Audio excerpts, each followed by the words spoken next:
Subscribe करिए हमारे channel target UP TET CTET को और बेल आइकन को दबाइए। हेलो दोस्तों, स्वागत है आप सभी का आपके channel target UP TET CTET में और हमारे अस्तित्व एकेडमी ऐप में। यहाँ पे देखिए, हम आज डिजिटल बोर्ड के माध्यम से पढ़ाई हमने स्टार्ट किया था वो विकल्पीय प्रश्नों में, और उसी माध्यम से हम आगे भी जारी रखेंगे।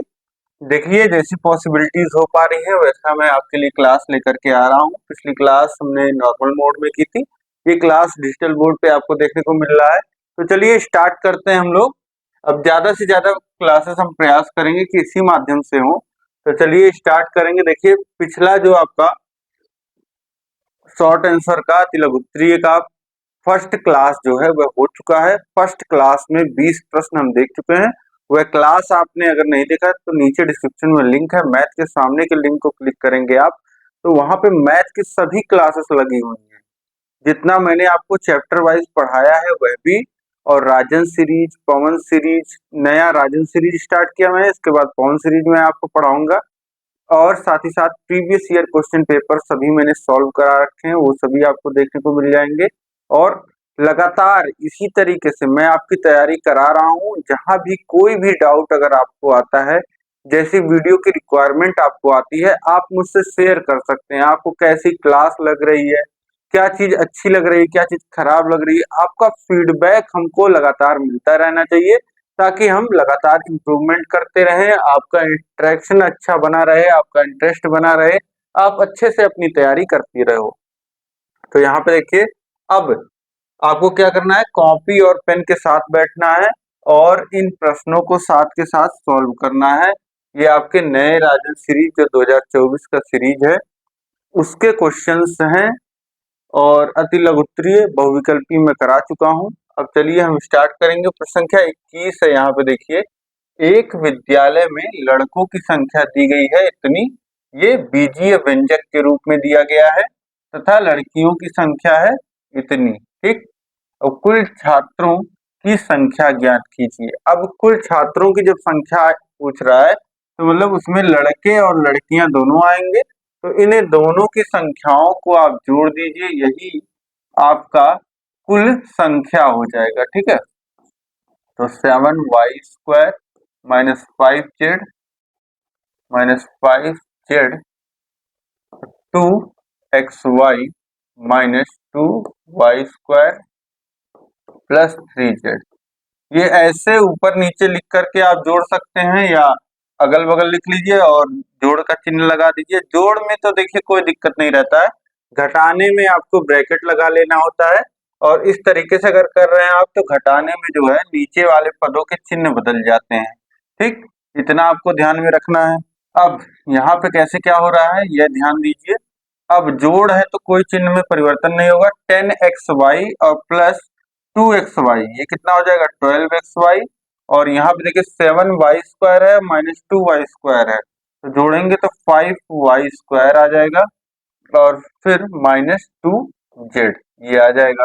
तो इस तरीके से ये आपका हो गया उत्तर। जो कुल संख्या हो जाएगी, कुल छात्रों की संख्या वह 12xy plus 5y² minus 2z, और इस तरीके से ये आपका उत्तर आ जाएगा। आपके सीरीज में गलत सॉल्व कर रखा है, घटा दिया है, तो उस पे उस सोल्यूशन पे मत जाइएगा। वो अगर ये पूछता कि लड़कों की संख्या लड़कियों से कितनी ज्यादा है, तब वह सोल्यूशन सही होता। अब इसके आगे हम बढ़ेंगे। प्रश्न संख्या 22 है, हल कीजिए। यहाँ पे इसको सॉल्व करने को बोल रहा है। क्या लिखा है देखिए, 20 धन मझला ब्रैकेट 9 माइनस 5 माइनस छोटा ब्रैकेट 6 माइनस 4 छोटा ब्रैकेट बंद और फिर मझला ब्रैकेट बंद। इसको सॉल्व करना है तो बहुत ही आसान है। देखिए, सबसे पहले जोड़ घटाना गुणा भाग, ब्रैकेट में सबसे पहले ब्रैकेट को सॉल्व करते हैं, और अगर ब्रैकेट्स में आपको इस तरीके से मझला ब्रैकेट छोटा ब्रैकेट मिलता है, ये देखिए ये छोटा ब्रैकेट होता है, ये मझला ब्रैकेट होता है, और ये बड़ा ब्रैकेट होता है, इस तरीके से। ठीक, तो सबसे पहले हम इस छोटे वाले ब्रैकेट को सॉल्व करते हैं, क्योंकि ये कम दूरी में लगा रहता है, और ये देखिए मझला जो है वह ज्यादा चीजें कवर कर रहा होता है। ठीक, तो अब मझला ब्रैकेट 9 माइनस 5 माइनस अब छोटे ब्रैकेट में क्या हो रहा है, 6 माइनस 4, 6 में से 4 घट जाएगा तो बचेगा 2, 2 छोटे ब्रैकेट में लिखा आएगा, फिर 2 ब्रैकेट हटाएंगे तो ऋण का गुणा हो जाएगा तो ये -2 आ जाएगा। ठीक, तो इस तरीके से ये हो गया। अब इसके बाद 20 धन 9 माइनस 5 माइनस 2, 9 माइनस 7 हो जाएगा ये, और 7 जब घट जाएगा 9 में से तो कितना बचेगा 2, और 2 इसमें जुड़ जाएगा, ये कितना आ जाएगा 22। तो इस तरीके से इसको हल करेंगे आप तो उत्तर आपको मिल जाएगा 22। अगला प्रश्न देखिए, प्रश्न का 23 है, 3 अंकों की सबसे छोटी प्राकृतिक संख्या लिखिए। सबसे छोटी संख्याएं जब लिखना होता है हमको तो हम एक के आगे जितना संख्या बच रहा है 3 अंकों का लिखना है तो 3 में से 1 घटा दीजिए यानी कि 2 जीरो लगा देंगे, ये हो जाएगा 3 अंकों की सबसे छोटी संख्या। यहीं पे अगर 3 अंकों की सबसे बड़ी संख्या बोलता तो 3 बार 9 लिख देते। ठीक है, ये हो जाता है। और यहीं पे अगर 4 अंकों की पूछता तो 1 के आगे 4 शून्य, और इसमें तो कुछ पूछना ही नहीं होता, उतनी बार आपको 9 लिख देना है जितने अंकों की आपको संख्या बतानी है। तो हमारा जो प्रश्न में बोला है वह आप 100 केवल लिख देंगे तो आपका उत्तर सही हो जाएगा। ठीक है, और कुछ करने की जरूरत नहीं है।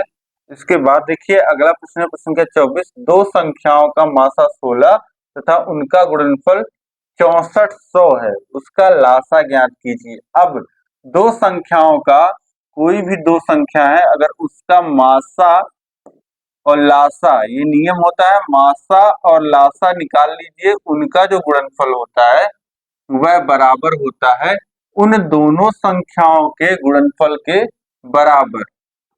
ठीक, तो यहाँ केवल मैं गुणनफल लिख दे रहा हूं, उन दोनों संख्याओं का गुणनफल इतना लिखिएगा।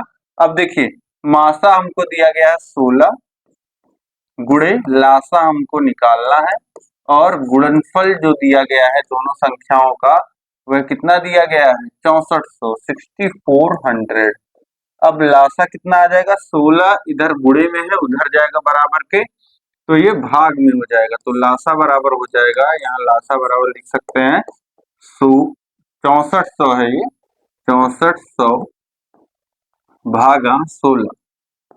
अब देखिए 16 से 64 को काटेंगे, 16 चौ 64, 4 बार में और 2 शून्य है तो लासा कितना आ जाएगा 400। लासा आ गया 400। अब इस 400 का गुणा अगर 16 से हम करेंगे तो आपको ये 6400 मिल जाएगा गुणनफल के बराबर। तो इस तरीके से ये उत्तर आपका सही है, और इस तरीके से ये फॉर्मूले पे, केवल ये फॉर्मूला याद रखिए, दो संख्याओं का जो मासा का गुणनफल होता है वो बराबर होता है उन दोनों संख्याओं का जो मान है उनके गुणनफल के बराबर। इसके बाद देखिए प्रश्न का 25 है, लघुत्तम समापवर्त किसे कहते हैं। तो दो या दो से अधिक संख्याओं का लघुत्तम समापवर्त वह छोटी से छोटी संख्या है जो उन संख्याओं को पूर्णतया विभाज्य हो। देखिए लघु उत्तम, लघुत्तम का मतलब होता है, लघु का मतलब क्या होता है छोटा, और उत्तम उसमें जुड़ गया तो लघुत्तम का मतलब हो गया जो सबसे छोटा हो। तो सबसे छोटा समापवर्त। अब समापवर्त क्या होते हैं, समापवर्त अपवर्त से बनते हैं, और अपवर्त क्या होते हैं, अपवर्त होते हैं मल्टीपल गुणज। ठीक, मल्टीपल होते हैं, गुणज होते हैं। तो जो दी गई संख्याएं हैं उनके जो अपवर्त में कॉमन होते हैं, जो सब में उपस्थित होते हैं, उसे हम समापवर्त कहते हैं। जो दी गई संख्याओं के अपवर्तियों में सब में उपस्थित होते हैं वो समापवर्त होते हैं, और उन समापवर्तियों में जो सबसे छोटा होता है उसे लघुत्तम समापवर्त यानी कि लोवेस्ट कॉमन मल्टीपल बोलते हैं। ठीक है, तो इस तरीके से अब परिभाषा आपको समझ में आ रही होगी कि दो या दो से अधिक जो संख्याएं दी गई हैं उनका लघुत्तम क्या होता है, उनका लोवेस्ट कॉमन मल्टीपल क्या होता है, वह छोटी से छोटी संख्या होती है जो उन संख्याओं से पूर्णतया विभाज्य हो। जो दी गई संख्याएं हैं उनसे विभाज्य होने वाली छोटी से छोटी संख्या जो होगी वही आपका लघुत्तम समापवर्त होगी। ठीक है, तो ये परिभाषा आपके दिमाग में अब बैठ गया होगा, याद करने की जरूरत नहीं है, आप लिख सकते हैं वैसे भी। ठीक है, इसके बाद देखिए अगला प्रश्न है, प्रश्न क्या 26, प्रतिशत का अर्थ स्पष्ट कीजिए। प्रतिशत देखिए प्रतिशत क्या होता है, हम 100 के पैमाने पे हर चीज को मापना चाहते हैं। जैसे आपका परीक्षा हुआ 500 नंबर का और आपसे किसी ने पूछा कि कितने प्रतिशत अंक आपको प्राप्त हुए, मान लेते हैं आपने बोला 85%, तो वो समझ गया कि आपकी जितने भी नंबर की परीक्षा रही हो उससे मतलब नहीं है, आपने हर 100 नंबर पे 85 नंबर प्राप्त किए हैं, 85 नंबर प्राप्त हो गए हैं, ये अगले को कन्विंस हो गया, अगला इतना समझ गया। तो प्रतिशत का मतलब यही होता है कि प्रति का अर्थ होता है 1 और शत का अर्थ होता है 100। ठीक, प्रति 100 पे अर्थात प्रतिशत का अर्थ है 100, अर्थात प्रतिशत उन भिन्न के बराबर होता है जिसका हर 100 होता है और अंश प्रतिशत की संख्या है। जैसे 2% का मतलब हो जाता है, अब इसको भिन्न रूप में लिखेंगे तो 2/100 लिखा जाएगा। ठीक, और 100 में से 2, ठीक, 2% का मतलब हो जाता है 100 में से 2, समझ गए। जैसे आपने बताया कि 85% मेरा अंक है, वैसे समझ में आ गया कि 100 में से 85, 100 में से 85 नंबर आपको मिले, तो प्रतिशत का मतलब यही हो गया। ये इस तरीके से आप डिफाइन करके लिख सकते हैं। इसके बाद देखिए अगला प्रश्न है, प्रश्न संख्या 27, यदि किसी चतुर्भुज की चारों भुजाएं बराबर हों तथा प्रत्येक कोण 90 अंश का हो तो ऐसे चतुर्भुज को क्या कहते हैं। अब एक चतुर्भुज है जिसकी सभी भुजाएं जो है वह आपस में बराबर हैं और प्रत्येक कोण जो है वह 90 अंश का है, प्रत्येक कोण 90 अंश का है और सभी भुजाएं क्या हैं, बराबर हैं। तो ऐसा कोण क्या, ऐसा चतुर्भुज क्या कहलाता है, ऐसे चतुर्भुज को हम लोग कहते हैं वर्ग, और इस इंग्लिश में कहते हैं स्क्वायर।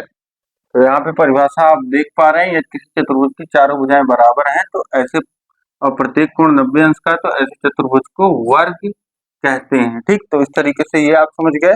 इसके बाद हम लोग देखते हैं अगला प्रश्न, प्रश्न संख्या 28 क्या कह रहा है, प्रश्न संख्या 28, भिन्न किसे कहते हैं, ये पूछ रहा है। भिन्न किसे कहते हैं, तो किसी वस्तु को विभिन्न भागों में विभक्त कर प्रत्येक भाग के मान को कुल भाग से विभाजित करने पर प्राप्त राशि भिन्न कहलाती है। अब कोई भी वस्तु है उसके विभिन्न भागों में विभक्त करिए और प्रत्येक भाग के मान को कुल भाग से जब विभाजित कर देते हैं तो प्राप्त राशि जो है वह भिन्न कहलाती है।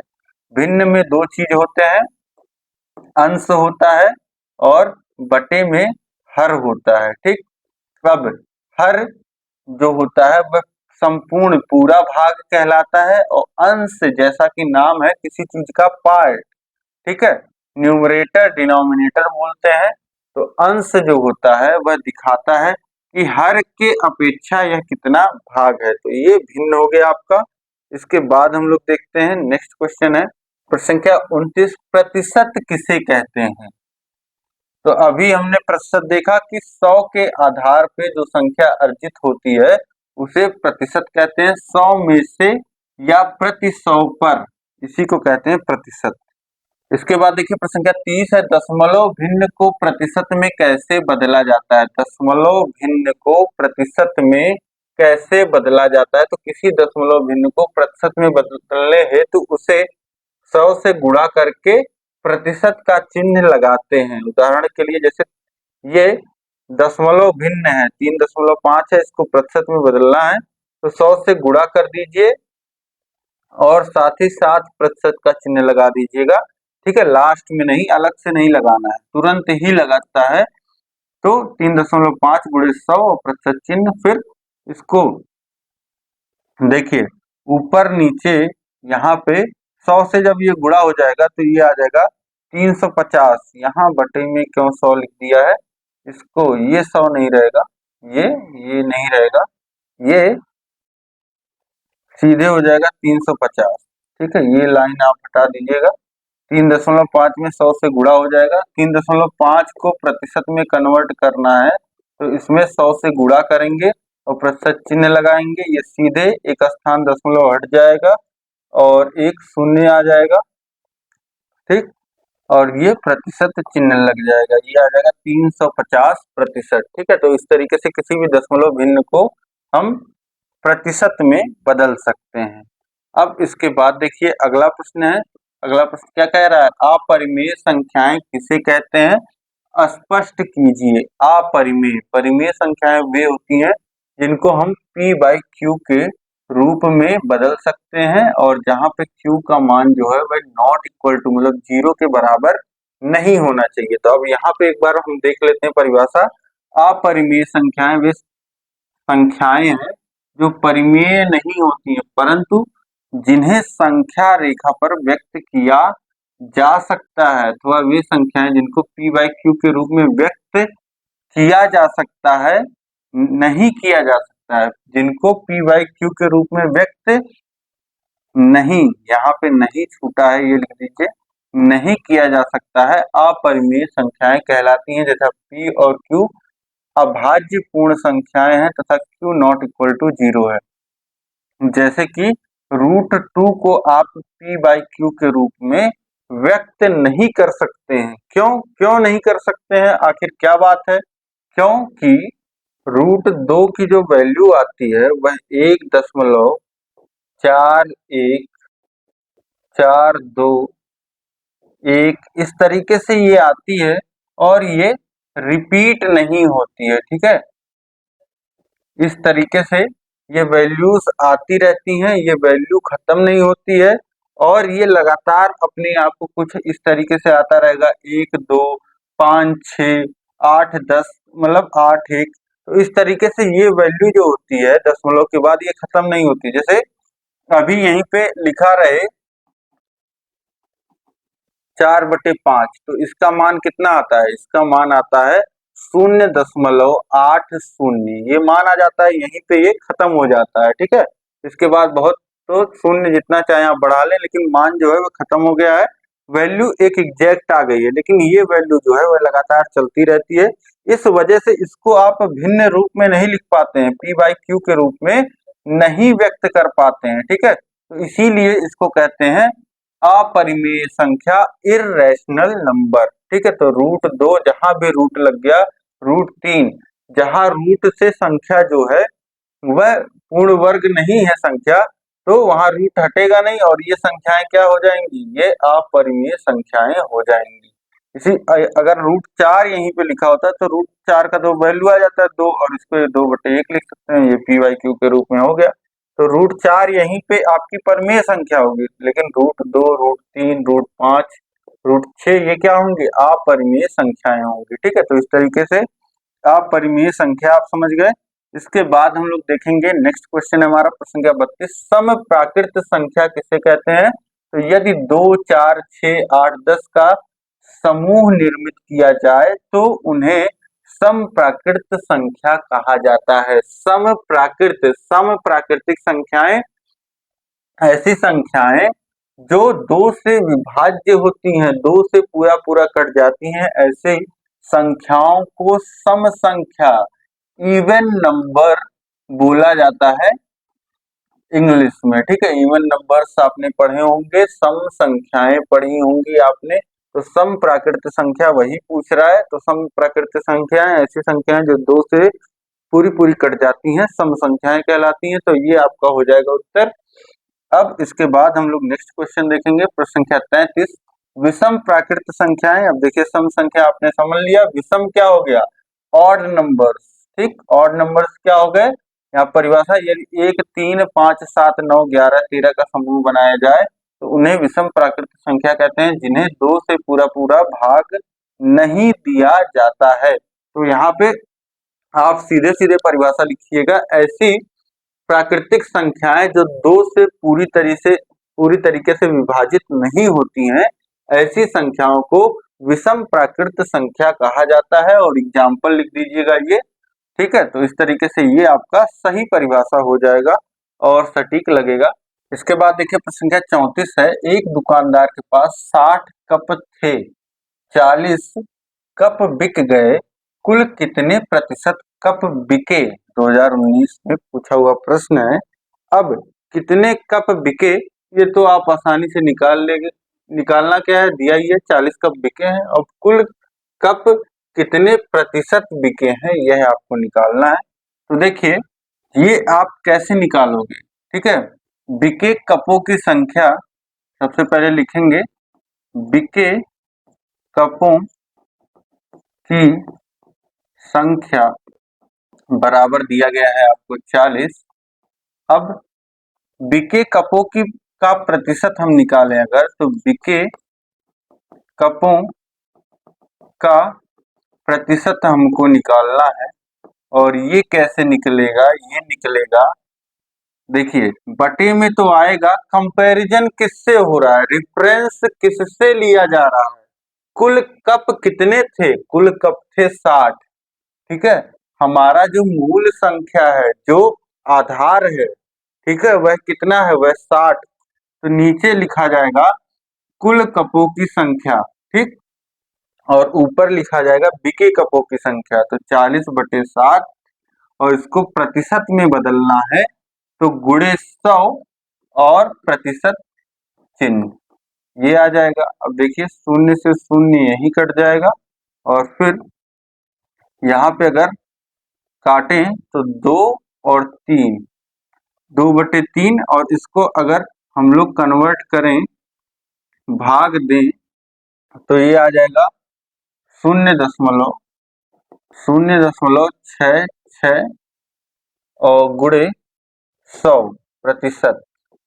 और ये 6 हमेशा आता रहेगा, रिपीट करता है। तो अगर इसको 100 का गुणा कराएंगे तो तब भी 66.6% आ जाएगा, यानी कि 66.6% जो कप हैं वह बिक गए हैं, और बाकी आपके कितने रह गए हैं, 33.3% जो है वह कप रह गए हैं। ठीक है, तो इस तरीके से ये आसानी से आप प्रतिशत में निकाल लोगे कितने प्रतिशत कप जो हैं वह बिक गए। अब इसके बाद देखिए अगला प्रश्न हम देखते हैं। अगला प्रश्न संख्या 35। एक गांव में महिलाओं की संख्या 4a + 3ab + 2b², पुरुषों की संख्या इतनी है, और पुरुषों की संख्या महिलाओं की संख्या से कितनी अधिक है। अब देखिए ऐसा प्रश्न आया कि पुरुषों की संख्या महिलाओं की संख्या से कितनी अधिक है। तो ये प्रश्न शायद हम कर भी चुके हैं, लेकिन दोबारा मैं यहाँ पे आपके लिए तेजी से कर देता हूँ। 5ab + 2b² - 6c, ठीक है, ये है पुरुषों की संख्या, और महिलाओं की संख्या यहाँ दी गई है। आपको निकालना है कि पुरुषों की संख्या महिलाओं की संख्या से कितनी अधिक है। तो आसानी से आप निकाल लोगे, आप घटा लीजिए। महिलाओं की संख्या को घटाएंगे हम, महिलाओं की संख्या को लिख लीजिए किस तरीके से, इस तरीके से घटा देते हैं, ब्रैकेट चिन्ह लगा लेते हैं, और महिलाओं की जो संख्या है यहाँ पे वह है 4a + 3ab + 2b²। अब इसके बाद देखिए पुरुषों की संख्या माइनस महिलाओं की संख्या। तो पुरुषों की संख्या पहले तो ऐसे लिख लीजिए, 5ab + 2b² - 6c। अब माइनस का गुणा होगा 4a में, तो -4a हो जाएगा, ये -3ab हो जाएगा, ये -2b² हो जाएगा। इसके बाद देखिए अब ab का पद और यहाँ ab का पद, तो ये हो जाएगा 2ab, फिर प्लस 2b² है, -2b² है, तो ये आपस में कैंसिल ही हो जाएंगे, -6c, और यहाँ पे और कोई पद बच नहीं रहा है, -6c और -4a। तो इन दोनों पदों को आप लिख लीजिए, तो -6c -4a, यही उत्तर हो जाएगा। ठीक है, तो इस तरीके से ये जो पुरुषों की संख्या महिलाओं की संख्या से कितनी अधिक है, ये यहाँ पे लिख दीजिएगा आप, ये बराबर इतना आ जाएगा। इसके बाद देखिए प्रश्न संख्या 36 है। 3 अंकों की सबसे बड़ी संख्या की उत्तरवर्ती संख्या लिखिए। अब 3 अंकों की सबसे बड़ी संख्या क्या होती है, 3 बार 9 लिख लीजिए। इसकी उत्तरवर्ती संख्या आपको बताना है, मतलब इसके बाद आने वाली। उत्तरवर्ती बाद में आएगा, पूर्ववर्ती पहले आता है। ठीक है, उत्तरवर्ती संख्या किसी संख्या का निकालना होता है तो उसमें एक जोड़ देते हैं, मतलब जस्ट बाद जो संख्या आती है तो इसमें जोड़ेंगे, तो ये हो जाएगा 1000। ठीक है, तो 1000 यही आपका उत्तर हो जाएगा। 999 की जो उत्तरवर्ती संख्या होती है वह 1000 होती है, और ये 4 अंकों की सबसे छोटी संख्या होती है, ये भी ध्यान रखिएगा। इसके बाद देखिए अगला प्रश्न है, प्रश्न संख्या 37। 0.085 को प्रतिशत में बदलिए। तो किसी भी संख्या को अगर प्रतिशत में आपको बदलना है तो आप उसमें गुणा करते हैं 100 से और प्रतिशत चिन्ह लगा देते हैं। यही कोई भी दशमलव संख्या है, कोई भी भिन्न संख्या है, कोई भी संख्या है। अब इसके बाद 100 का गुणा होगा तो 2 स्थान दशमलव जो है वो खिसक जाएगा दाहिनी ओर, ये हो जाएगा 8.5 और प्रतिशत 8.5% आ जाएगा। ठीक है, इसको प्रतिशत में बदलेंगे तो 8.5% हो जाएगा। इसके बाद देखिए नेक्स्ट क्वेश्चन है हमारा प्रश्न संख्या 38। क्या कह रहा है यहाँ पे, 15 के अभाज्य गुणनखंड लिखिए। 15 के अभाज्य गुणनखंड लिखना यानी कि 15 को ऐसी संख्याओं में तोड़ना जो फर्दर जो है वह खंडित ना होती हो। अभाज्य गुणनखंड मतलब अभाज्य संख्याओं के गुणनखंड के रूप में लिखना। जैसे अभाज्य संख्याएं कौन कौन सी, 2 हो गया, 3 हो गया, 5 हो गया, 7 हो गया। तो अब इसका अभाज्य गुणनखंड जब निकालना है तो इस तरीके से 2 से भाग देंगे तो नहीं जाएगा, 3 से भाग देंगे तो ये 5 बचेगा, फिर 5 से ही भाग जाएगा, किसी और संख्या से नहीं जाएगा, तो ये 1। तो 15 को लिख सकते हैं कितना, 3 गुणे 5, ये हो जाएगा 15 का अभाज्य गुणनखंड। इसी तरीके से किसी भी संख्या का आप अभाज्य गुणनखंड निकाल सकते हैं, बड़ी से बड़ी संख्या का। बस ध्यान रखिएगा कि आपको केवल 2 से, फिर 3 से, फिर 5 से, 7 से, इन संख्याओं से भाग देना है। ठीक है, अभाज्य संख्याओं से। इसके बाद देखेंगे अगला प्रश्न है प्रश्न संख्या 39। 350 का 10% कितना होगा। 350 का 10%।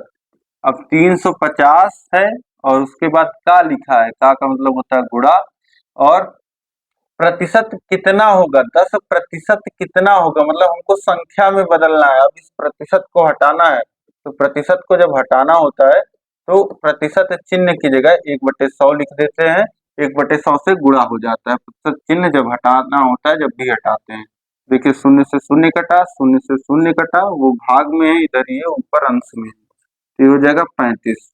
ठीक है, तो किसी भी संख्या का अगर 10% निकालना है तो सीधे सीधे आप एक स्थान पे दशमलव लगा दीजिए, आपको वो संख्या मिल जाती है। ठीक है, तो उत्तर यही होगा आपका 35।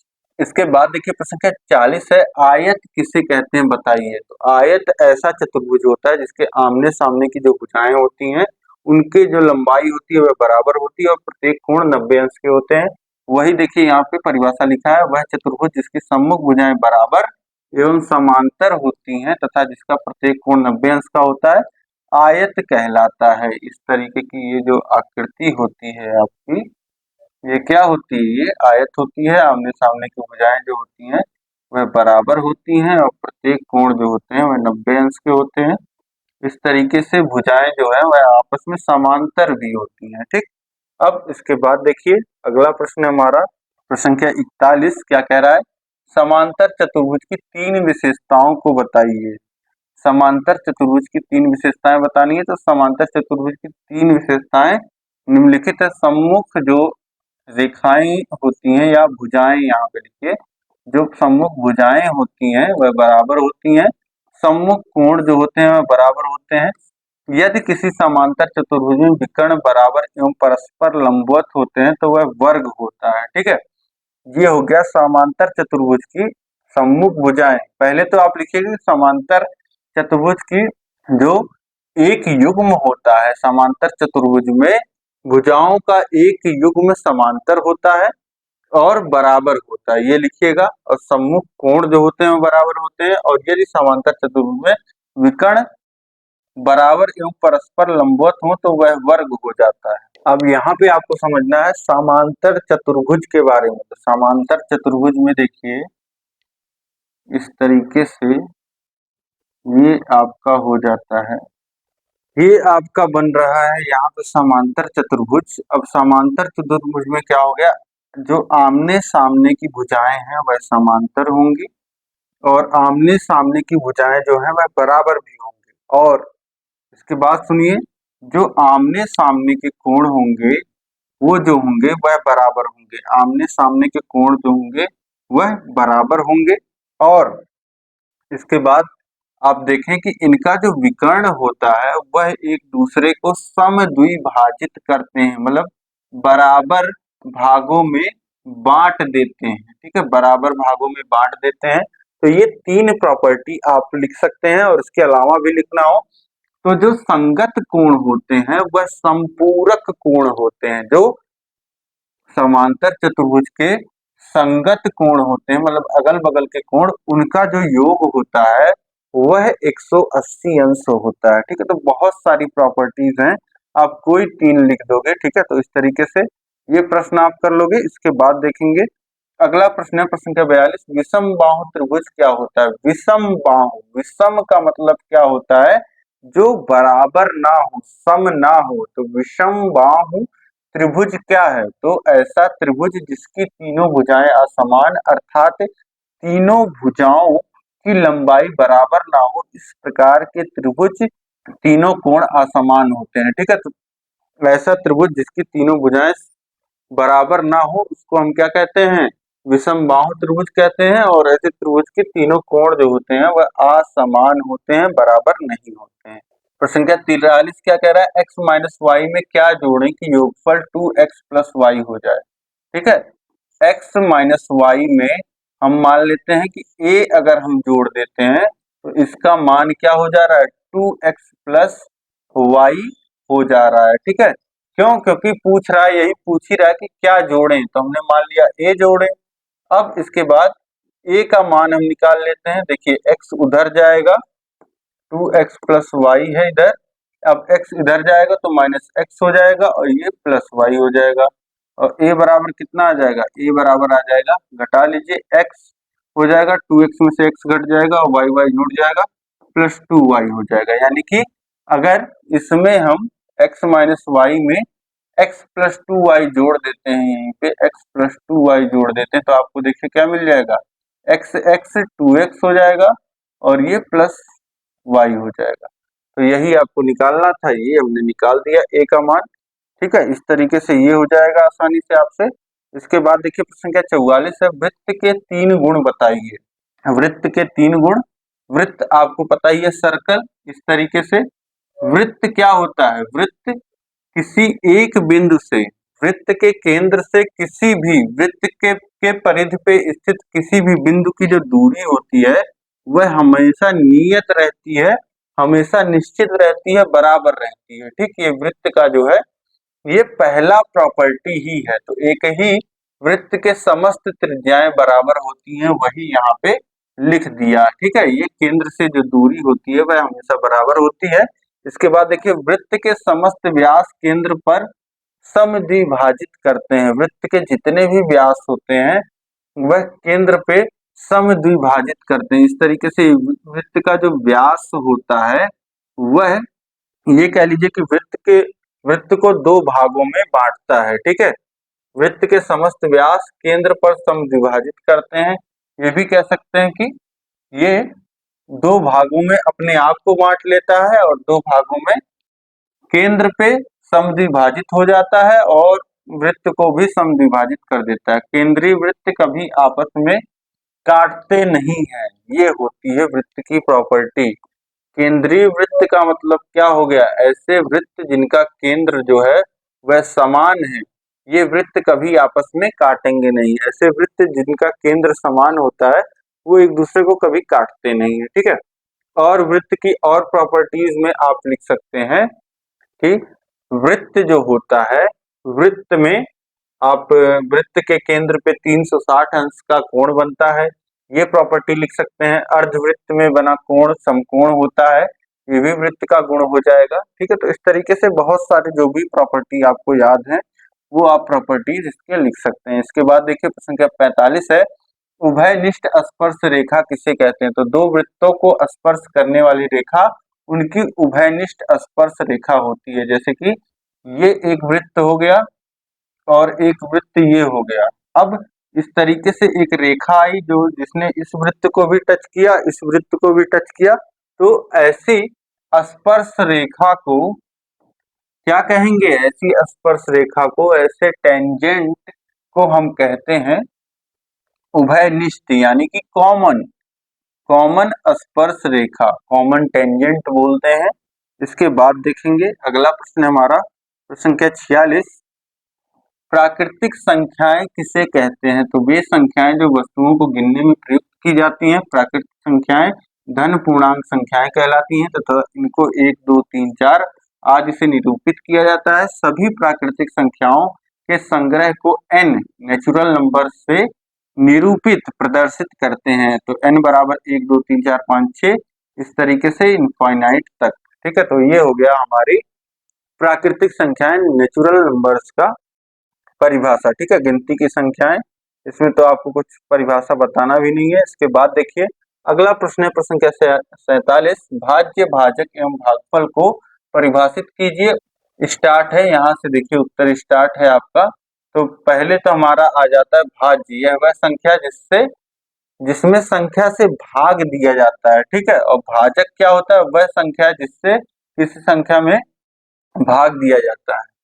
तो अब इसको आप इस तरीके से समझिए, इस तरीके से भाग आप सभी ने सीखा होगा। ठीक है, अब यहाँ पे जिस संख्या को हम लोग लिखते हैं जिससे भाग दिया जाता है वह हमारा भाजक होता है, और यहाँ जिस संख्या में भाग जा रहा होता है वह भाज्य होता है। जिसमें भाग जा रहा होता है वह भाज्य होता है, और जो हमारा भाग देने के बाद फल आता है, ठीक है, वह यहाँ पे भागफल होता है। और अगर कुछ यहाँ पे बच जाता है तो उसे क्या कहते हैं? उसे शेषफल कहते हैं। ठीक है, ये भी जान लीजिए। बाकी तीनों आपसे पूछा है भाज्य, तो यह वह संख्या जिसमें संख्या से भाग दिया जाता है, भाज्य हो जाता है। भाजक यह वह संख्या जिससे भाग दिया जाता है, और भागफल भाज्य में भाजक से भाग देने पे जो संख्या उत्तर के रूप में प्राप्त होती है उसे भागफल कहा जाता है।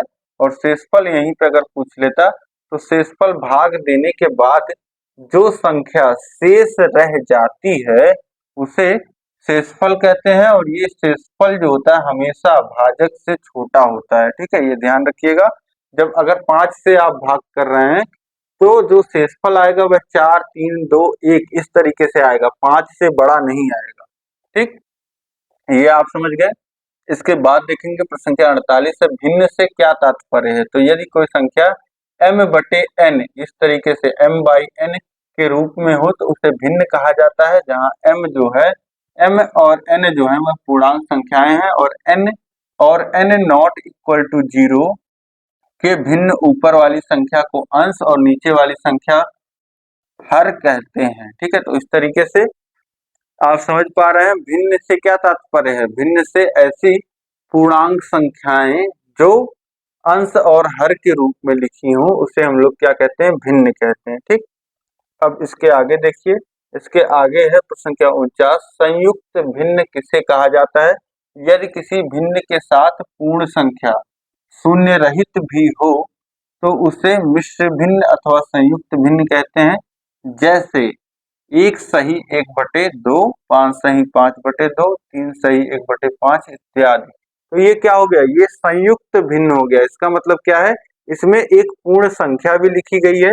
जैसे यहाँ पे क्या लिखा है? 3 सही 1/5, 3 सही 1/5 लिखा है। तो इसका मतलब है ये 3 जो है वह पूरा पूर्ण संख्या है, पूर्णांक है, और फिर 1/5 जो है ये भिन्न है। ठीक है, तो इस तरीके से, और इसको अगर पूरा भिन्न के रूप में लिखना हो तो 3 में 5 से गुणा कर दीजिए और 1 जोड़ दीजिए, तो ये हो जाएगा 16/5। ये इस तरीके से ये भिन्न इम्प्रॉपर है, और इस तरीके से ये इसका निरूपण है, बदल सकते हैं। तो संयुक्त भिन्न का मतलब ये हो गया कि साथ में यदि किसी भिन्न के साथ में पूर्ण संख्या भी हो तो उसे मिश्र भिन्न या संयुक्त भिन्न कहते हैं। ठीक, इसके बाद देखिए अगला प्रश्न है हमारा, प्रश्न संख्या 50, भागफल किसे कहते हैं? भागफल अभी हमने देखा, भाग देने पे जो परिणाम प्राप्त होता है उसे भागफल कहा जाता है। ठीक है, तो उम्मीद है यहाँ तक आपको समझ में आ गया होगा। अब देखिए प्रश्न संख्या हमने 21 से स्टार्ट किया और हमने 50 तक यहाँ तक देख लिया। उम्मीद है कि सभी प्रश्न जो हैं संख्या 50 तक आपको बहुत ही अच्छे से समझ में आ गए होंगे। ठीक है, तो इस क्लास को आप लाइक कर दीजिए, अधिक से अधिक आपको शेयर करना है अपने सभी दोस्तों में, कम से कम 5 मित्रों में आप शेयर करिए, ताकि इसी तरीके से बहुत अच्छे ढंग से मैं प्रॉपर ढंग से आप सभी के लिए क्लासेस ले आता रहूंगा, ताकि अच्छे से अच्छे जब यहाँ पे क्लासेस में आप लोग के लाइक कमेंट शेयर आते हैं तो हमारा भी मोटिवेशन बढ़ा रहता है, हमारा भी उतनी ही इच्छा प्रबल रहती है कि हम अच्छे से अच्छा क्लास लेकर के आए। तो आपको अधिक से अधिक शेयर करना है, सभी ग्रुपों में अभी शेयर कर दीजिए और सभी मित्रों में शेयर करिए। और सभी जो क्लासेस हैं, सभी सब्जेक्ट्स के लिंक जो है वह नीचे डिस्क्रिप्शन में दिए गए हैं, वहां से जाकर के आप अपने सभी विषयों की तैयारी करिए। और अगर आप कम समय में बेहतरीन ढंग से सभी नोट्स के माध्यम से, सभी टेस्ट सीरीज के माध्यम से और सभी आपके जितने भी प्रीवियस ईयर क्वेश्चन पेपर्स हैं उनका पीडीएफ, सारी चीजें आपको उपलब्ध हो जाए, सभी स्टडी मटेरियल इस तरीके से कम समय में अगर आप तैयारी करना चाहते हैं, आपके डाउट्स भी क्लियर हों, तो सभी सुविधाओं का लाभ आपको मिलेगा। हमारे ऐप अस्तित्व एकेडमी नाम है, अस्तित्व एकेडमी को आप डाउनलोड करिए, वहां पे आपको मिल जाएगा, सारी सुविधाएं वहां पे आपको मिल जाएंगी, वहां से आप सब कुछ एक्सेस कर पाओगे। ठीक है, तो हम मिलेंगे अब नेक्स्ट क्लास में, नीचे सभी लिंक दिए गए हैं, सभी के द्वारा अपना पूरा भरपूर लाभ उठाइए, तैयारी करिए। मिलेंगे हम लोग नेक्स्ट क्लास में। जय हिंद, जय भारत।